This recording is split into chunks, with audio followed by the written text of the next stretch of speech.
Is this some kind of joke? The guard's sharp, mocking tone sliced through the still morning air. He stood stiffly before the gates of Arlington National Cemetery, arms crossed over his crisp uniform, a human barricade of authority and arrogance. Beside him, his partner smirked, the expression of a man who'd already decided who mattered and who didn't. Before them stood John Miller, 87 years old. His frame was thin and bent by time, his hands gnarled and lined like old oak bark. He wore a single dark suit, clean, though the cuffs were threadbare.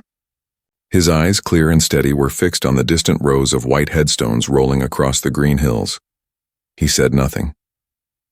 The silence unsettled the young guards. "Who mistook calm for weakness, sir?" the first guard snapped, stepping forward.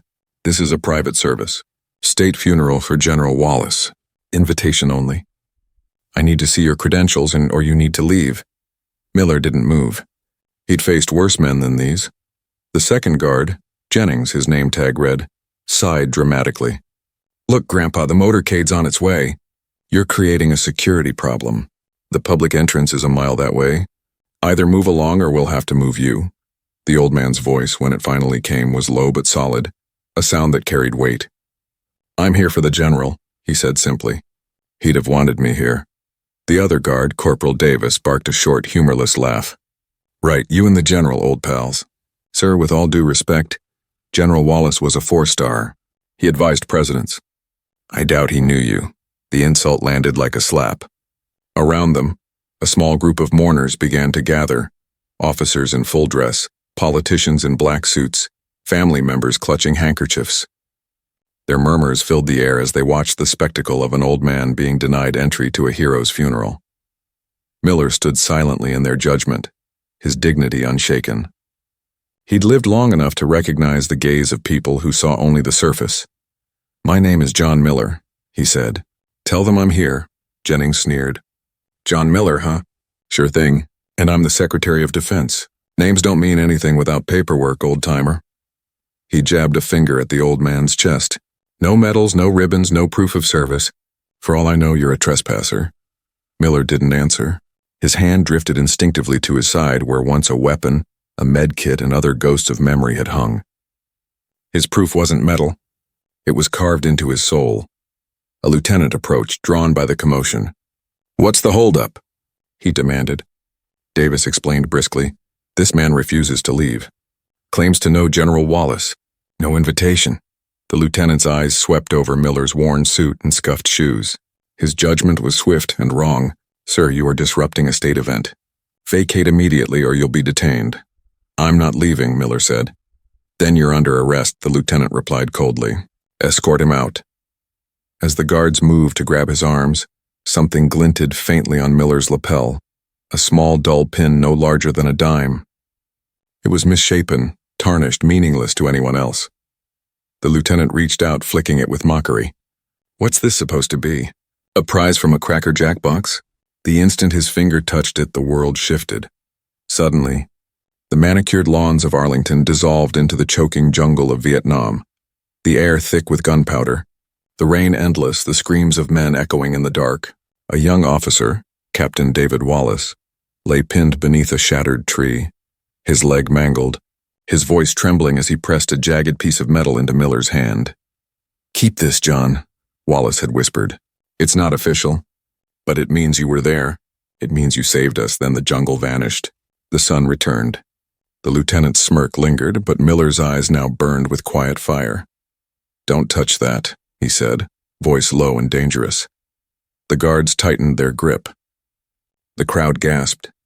The humiliation was complete, until a young Captain Hayes, watching from a distance, saw something no one else did. He had served in combat himself.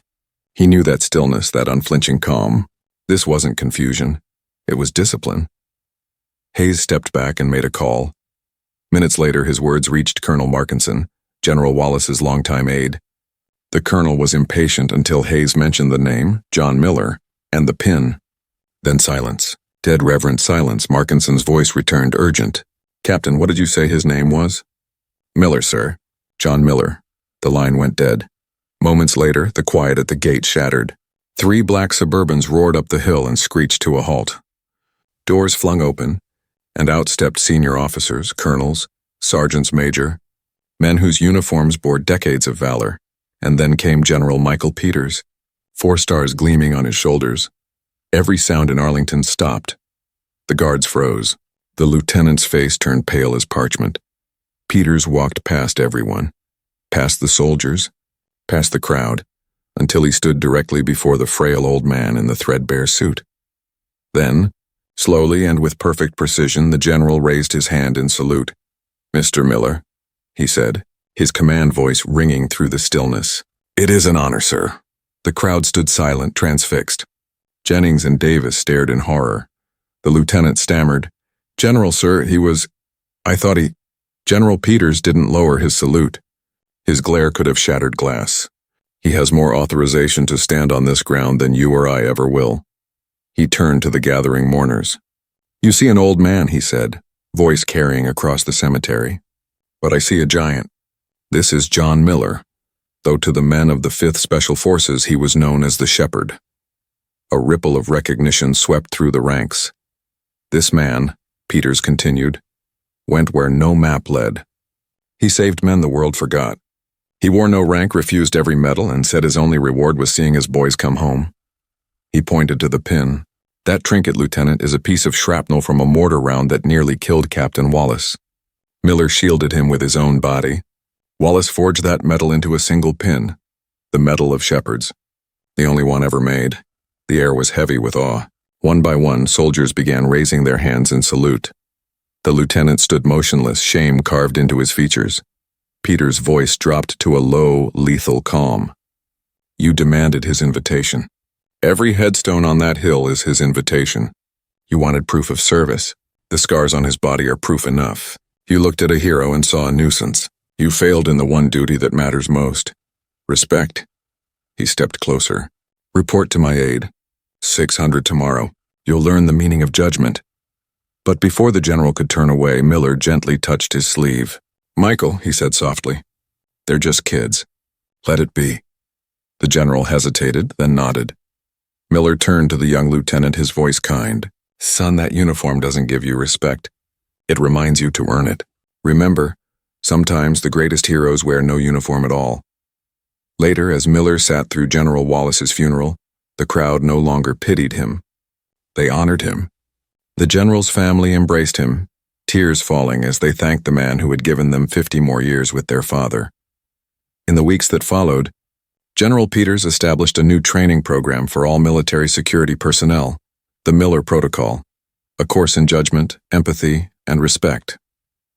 The story of the old man at the gate became mandatory reading at every service academy. Months later, on a rainy afternoon, the young lieutenant, reassigned, humbled, sat alone in a diner near a small base. The bell above the door jingled and an old man walked in, his jacket damp from the rain. John Miller. The lieutenant froze. Then, gathering his courage, he rose and approached. He placed a $10 bill beside Miller's coffee cup. "For the coffee, sir," he said, his voice tight with emotion. "And for the lesson." "Thank you." Miller looked up, met his eyes, and smiled gently. "Stay safe, son." The officer nodded and left. And John Miller and the shepherd sat quietly, the faintest smile on his face, content at last. Because true valor, like true respect, needs no uniform. It only needs the courage to see and to remember.